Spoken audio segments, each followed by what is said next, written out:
A paz do Senhor, estamos aqui mais uma vez para falar da palavra de Deus, que é linda e poderosa. Estamos trabalhando no livro de Jó. Tenho certeza que do jeito que está sendo bênção para a minha vida, está sendo para a sua. Se você vai ver pela manhã, bom dia. Se for à tarde, boa tarde. Se for à noite, boa noite. Vamos interagir? Estamos falando no capítulo 32. Hoje vamos terminar ele. Vamos falar do 15 ao 22. Onde a última fala de Eliú. Eliú deixou os 3 amigos de Jó falar por serem mais velhos. Aí ele disse que ia respeitar a idade deles, por isso que deixou todos falar. E agora quem ia falar era ele. Eu botei aqui Eliú, julgamento próprio. Tem pessoas que fazem o julgamento próprio das pessoas. Eu penso que fulana é assim. Eu determino que ela é assim. Cuidado. Porque quem conhece o ser humano é Deus. Eu nem me conheço direito. Existem situações que eu não sei como eu agiria se eu passasse. Nem você. Então, se a gente não se conhece, como é que a gente vai julgar o próximo? Isso é muito sério. Então, vamos ver aqui o julgamento de Eliú, que é um julgamento muito próprio dele, no capítulo Jó 32, do 15 ao 22. E depois vamos falar em 1 Samuel, capítulo 1, do 12 ao 16, onde o sacerdote também julgou Ana. Quero dar minha opinião. Eliú falou. Jó, estes 3 estarão derrotados e não tem mais palavras para continuar a discutir. Veja que atrevimento desse rapaz. Ele já falou que os 3 amigos de Jó estavam derrotados, porque não tinha mais o que falar. O que eles mais fizeram foi atacar Jó. Eles já pararam, não falam mais. Será que devo continuar esperando enquanto estão calados? Muito atrevimento, muita soberba, muita prepotência na conversa desse rapaz. Se achando dono da verdade e dizendo que os amigos de Jó estavam derrotados. Quer dizer, porque não disseram a Jó a verdade? Onde Jó não tinha errado em nada para estar passando naquela situação. É muito cuidado com o que falamos das pessoas. Muito cuidado quando a gente julgamos e atacamos. Eu tenho uma atitude, eu tomei uma atitude. Sim, se eu não afetei você, qual é o problema? Por que você tem que estar com o meu nome na boca? Ou eu com o nome de alguém na boca? Ah, porque fulano agiu assim, ele é uma crente ruim. Não. Cada pessoa tem suas necessidades. Cada pessoa passa por suas lutas. Eu não tenho que me meter nas suas opiniões, nem na sua vida, nem você na minha.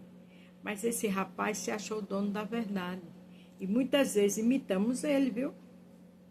Não, eu darei a minha resposta agora e direi o que eu penso sobre o assunto.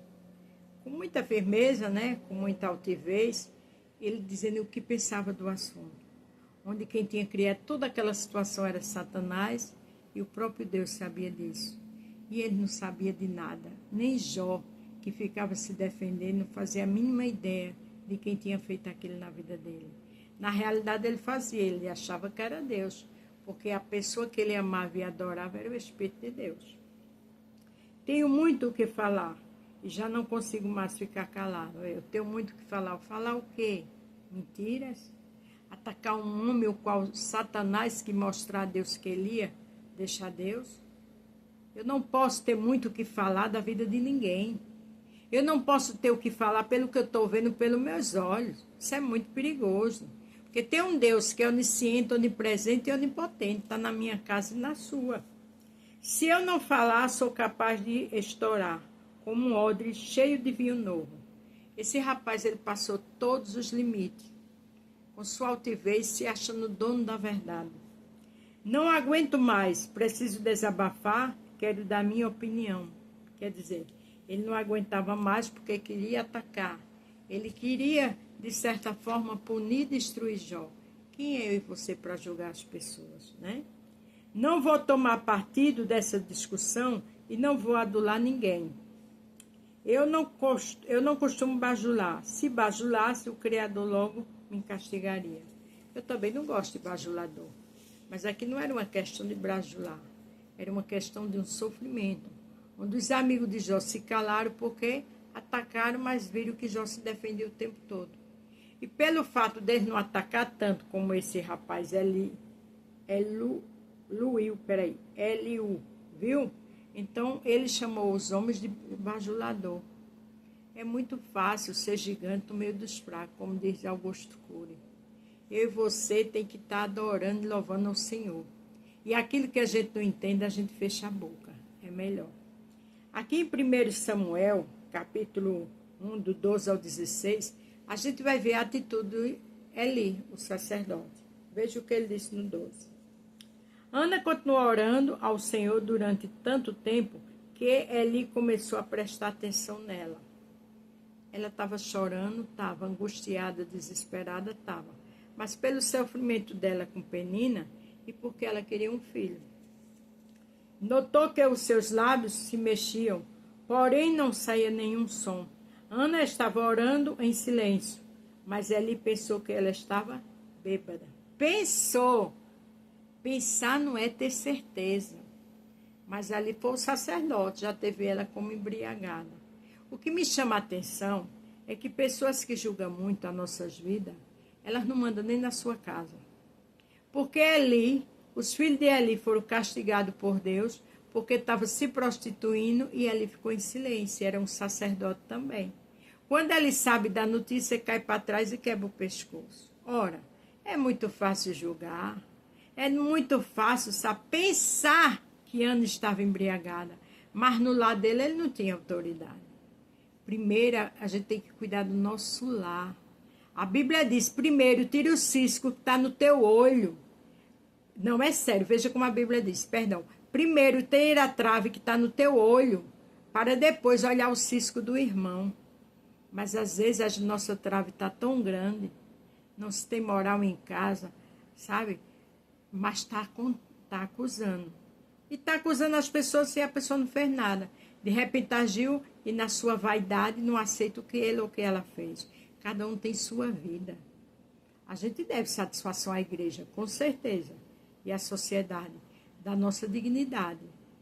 Agora, atitudes que tomamos para o nosso bem, para o bem da nossa casa, sem prejudicar ninguém, isso não diz respeito a ninguém, só a Deus e ao nosso lar. Mas Eli aqui estava lá sentada observando e teve Ana como embriagada, como bêbada. E disse, até quando você vai ficar embriagada? Veja se para de beber. Ele não só pensou, como ele afirmou, como ele julgou e atacou. Senhor, respondeu ela, eu não estou bêbada. Não bebi nem vinho, nem cerveja. Estou desesperada e estava orando, contando a minha aflição ao Senhor. Veja que ela estava angustiada com um problema, contando a aflição dela ao Senhor. Ele não só pensou, como afirmou, foi ter uma conversa desagradável com ela e disse que ela estava bêbada. É muito fácil julgar, né? Não pense que eu sou uma mulher sem moral. Eu estava orando daquele jeito porque sou muito infeliz e sofredora. Ela foi e contou, sem dizer o conteúdo, mas disse que era sofrimento, que era tristeza, que era dor. Mas ela a teve por embriagada. Mas na casa dele, quando os filhos estavam se prostituindo, ele ficou em silêncio. Sempre aquela pessoa que ataca muito a casa dos outros, não tem moral em casa. Sempre é assim. É muito fácil olhar o cisco que está no olho do irmão e não tira a trave que está no nosso olho. Mas que a gente aprenda com a palavra de Deus, que não devemos julgar. Porque esse rapaz estava dando um de super crente na vida de Jó. Ainda estava chamando os amigos de Jó de bajulador. Onde Jó não tinha pecado, onde aquilo era uma ação de Satanás. Deus estava com Jó e ia mudar o jogo. Então é muito fácil, né? Então não vamos olhar o cisco do olho do irmão, não. Não vamos estar atacando, não. Vamos orar um pelos outros. E aquilo que a gente não entende, a gente fecha a boca.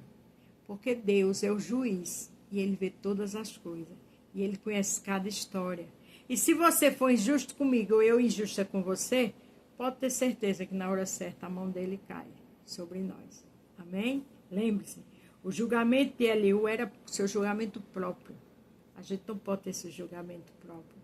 A gente tem que estar em silêncio e adorando. E deixar a vida dos outros na mão do Senhor. Amém? A paz do Senhor, fique todos com Deus e até amanhã.